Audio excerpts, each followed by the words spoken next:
यस्य सद्यो विधनोति कल्मषं तस्मै सुभद्र स्रवसे नमो नमः। जिनका कीर्तन, जिनका स्मरण, जिनका ध्यान करने से संसार का जो मल है वो धुल जाता है, ऐसे गोविंद के पाद पद्म हम सब मिलकर के बारंबार प्रणाम करते हैं। तस्मै सुभद्र स्रवसे नमो नमः। कहते हैं भगवान का यश ही जीव का कल्याण करने में समर्थ है। आप चाहें तो संसार के लोगों का भले ही आप गुणगान बना दें, पद पदावलियाँ बना दें, परंतु उससे कल्याण होने वाला नहीं है। उससे आपको रुपया पैसा मिल सकता है, सम्मान मिल सकता है, परंतु कल्याण होने वाला नहीं है। कल्याण तो केवल गोविंद के कीर्ति का, गुणगणों का गान करने से ही होगा। तब सुखदेव जी कहते हैं, परीक्षित जो प्रश्न आप हमसे कर रहे हो वही प्रश्न एक बार नारद जी ने भी अपने पिताजी से, ब्रह्मा जी से कहा था।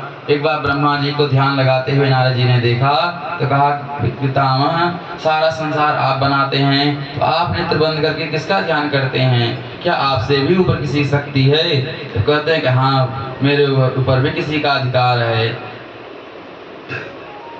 तो तब अपने पुत्र प्रिय पुत्र नारद जी को ब्रह्मा जी बताते हैं कि भगवान श्रीमन नारायण के नाभि कमल से, स्वर्णमय नाभि कमल से ब्रह्मा जी प्रकट हुए। ब्रह्मा जी ने चारों तरफ क्या देखा कि जल और पानी, जल और वायु अतिरिक्त कुछ दिखा ही नहीं।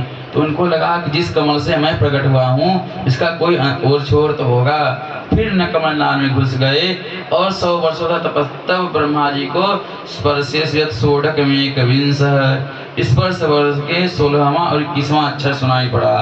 त और प बोले, ब्रह्मा जी तप करो, तपस्या करो। तब ब्रह्मा जी तपस्या में लग गए और 100 वर्षों के बाद ब्रह्मा जी की तपस्या पूर्ण हुई।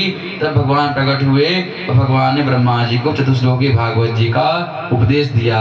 इन 4 श्लोकों का नित्य पाठ करने से संपूर्ण भागवत जी का पाठ करने का फल मिलता है। अंतिम अध्याय में भागवत जी के 10 लक्षणों का निरूपण किया गया है। सर्ग, विसर्ग, स्थान, पोषण, ऊति, मनमंत्र, कथा, ईशान, निरोध, मुक्ति और आश्रय, जो कि तृतीय स्कंद से 12 स्कंद इनका वर्णन है।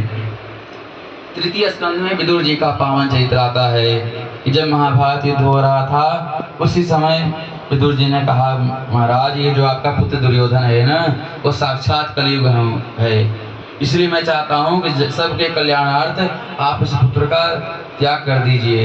इतने में दुर्योधन लाल पीला हो गया। अरे दासी पुत्र, तू मेरे पिता को मेरे